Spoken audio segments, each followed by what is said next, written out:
সারা বাংলাদেশের সমস্ত ট্যাক্স জড়িত ইউনিয়ন অর্ধদিবস কর্মবিরতি পালনের কথা। হ্যাঁ, হঠাৎ করে শুনে আমরা একটা ভোগান্তির শিকার হলাম যে লালমনিরহাটে যেতে পারতেছি না, এখানে ট্রেন নেই। তো থাকলে ভালো হতো আর কি।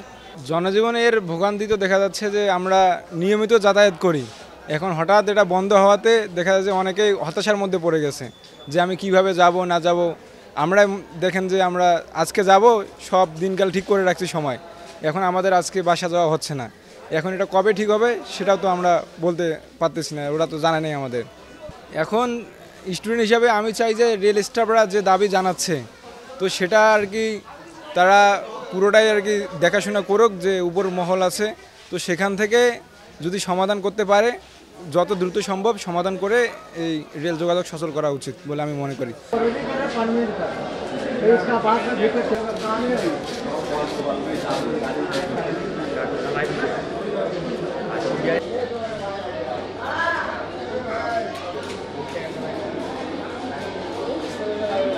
রংপুর লেখাটা না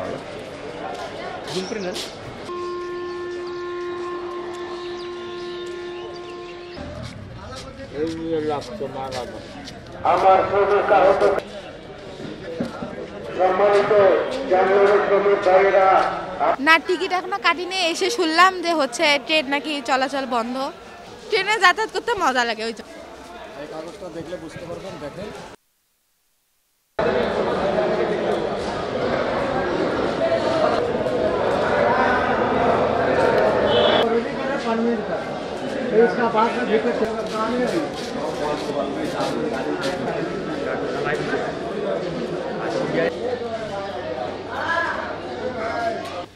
আমরা এতটাই যে হতাশ, আমরা কালকে বিকালে টিকিট কাটছি বুড়িমারি কম্পিউটার ট্রেনের, আজকে আমরা 1:30টার ট্রেনে যাব।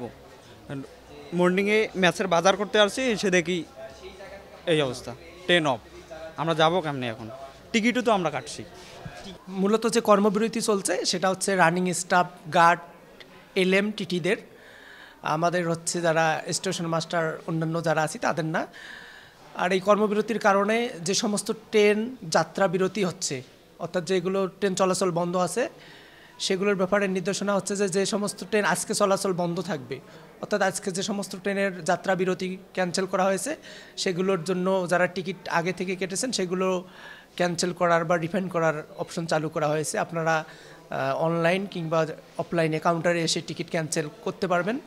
আর আগামীতে যে ট্রেনগুলো চলবে সেগুলোর ব্যাপারে এখনও কোনো সিদ্ধান্ত হয়নি। সেগুলো হয়তো এমনও হতে পারে যে আজকেও হয়তো কোনো একটা সুরা হইতে পারে, আগামীতে ওগুলো জানিয়ে দেওয়া হবে।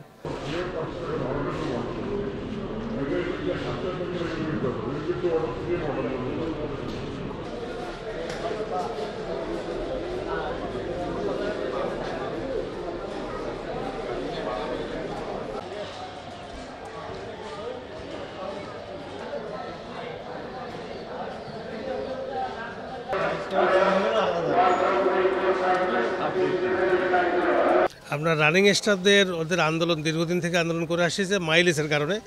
মাইলেজ বেতনের সাথে ছিল, এটা মাইলেজটা বেতনের সমপরিমাণ টাকা পেত, হঠাৎ করে ওদের মাইলেজটা বন্ধ করা হয়েছে এবং ওরা সেটা নির্দিষ্ট দিন ধার্য করে দিয়েছিল 27 তারিখের মধ্যে যদি ওদের মাইলেজ দেওয়া না হয় 28 তারিখ থেকে ট্রেন বন্ধ থাকবে।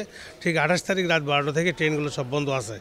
28 তারিখে রাত 12টার দিকে যে ট্রেনগুলো কুড়িগ্রাম এক্সপ্রেস আমাদের এখানে যথারীতি যে পৌঁছেছে, কিন্তু সেই ট্রেনটা ছেড়ে যায়নি। এবং এই যে ওদের মাইলেজ জটিলতার কারণে ট্রেনগুলো বন্ধ আছে এবং যে ট্রেনগুলো বন্ধ আছে তাদের টিকিটের টাকা যথারীতি ফেরত দেওয়া হচ্ছে। আপনার অনলাইনে যারা টিকিট কাটছে অনলাইনে ফেরত দিচ্ছে, কাউন্টার থেকে যারা টিকিট কাটছে কাউন্টার থেকে টাকা ফেরত দেওয়া হচ্ছে। যাত্রীদের ভোগান্তিটা এখন হচ্ছে মোটামুটিভাবে যাত্রীদেরকে বোঝানো হচ্ছে যে এটা ওরা করে ফেলছে যাদের আন্দোলনের কারণে। এখন যাত্রীরা মোটামুটি বাই রোডে যাচ্ছে, কিছু ভোগান্তি তারা পড়ছে। আমার এখান থেকে ঢাকাগামী ট্রেনের যাত্রীরা মোটামুটি ভোগান্তির মধ্যে পড়ছে। এটা এখনও বলা যাচ্ছে না, দাবি দেওয়া নিয়ে আলাপ আলোচনা চলতেছে, হয়তো এই আজ সন্ধ্যা নাগাদও হতে পারে, নির্দিষ্ট করে বলা যাচ্ছে না, তবে হওয়ার সম্ভাবনা বেশি। আমাদের রেলের অফিসাররা বিশেষ করে খুবই আন্তরিক এটা করার জন্য। আমাদের এখানে 7 জোড়া ট্রেন চলে, তার মধ্যে একটা ট্রেন ঢাকা থেকে আসছে, সেটা হলো কুড়িগ্রাম এক্সপ্রেস ট্রেন। সেটা নির্ধারিত টাইম ছিঁড়ে যায়নি, ওটা আজ বন্ধ আছে।